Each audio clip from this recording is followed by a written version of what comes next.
Hi guys, welcome to this buying guide for the Axis aircraft we currently have on DCS. So, English is not my first language, but I want to help as many people as possible because there aren't many videos on YouTube about this topic, and I had a very hard time choosing my first World War II German plane. So there is a quick introduction to this video.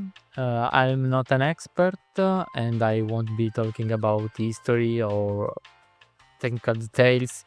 I will just share what I felt while flying these three amazing planes, so can everyone pick their favorites. Alright, let's jump straight into the first plane, the Anten.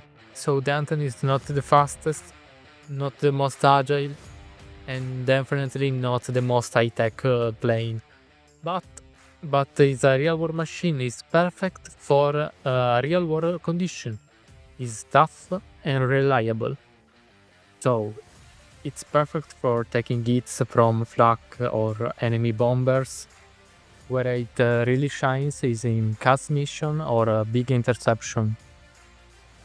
You've got 4 20mm cannons and 2 13mm machine gun, I think. Combine that with its rock-solid stability, they just shred anything you point at. And if that's still not enough, you can load it up with a bunch of bombs or even a couple of air-to-air rockets. Sounds pretty good, right? Yeah, but just don't try to dogfight with it. Seriously, it's not built for that. And even though it rolls pretty well, it's still not enough. It's still too heavy and too underpowered for a fair dogfight. So, let's talk about the module. The module is fairly recent. I think it's from 2019. So the cockpit and the sound effect are very well done.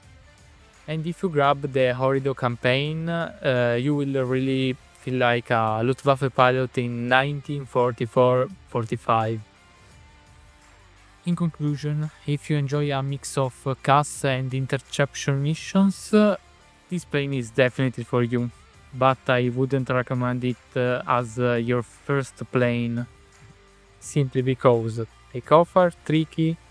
With a heavy loadout you can easily overheat the engine, plus it loves to stall in turns, so watch out for that.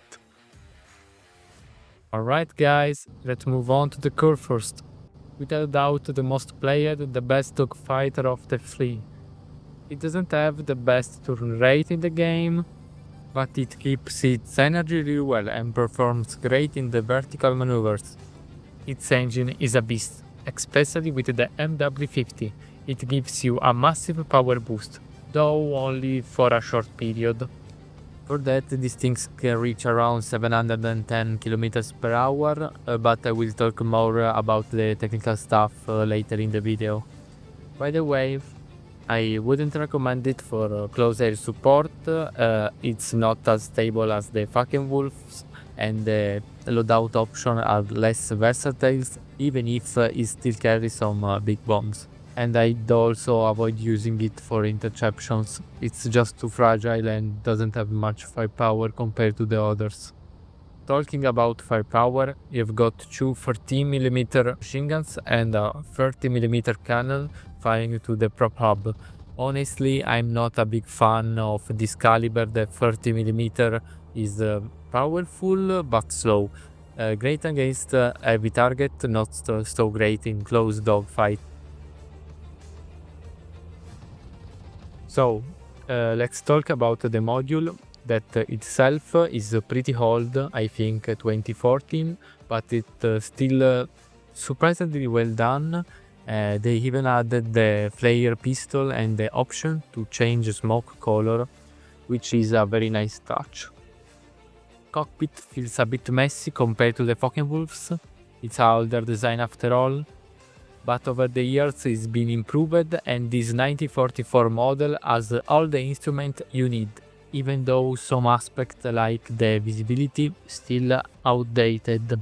There is also the jock figure campaign, perfect if you want to experience what it's like to defend European skies.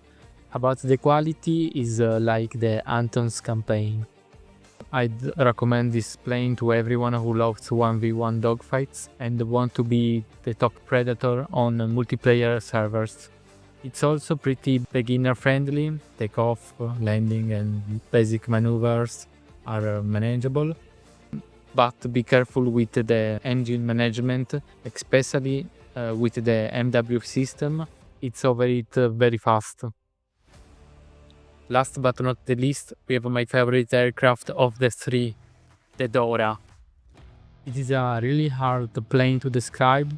At the first glance, it looks almost like some kind of multi-role fighter bomber, but here's the thing.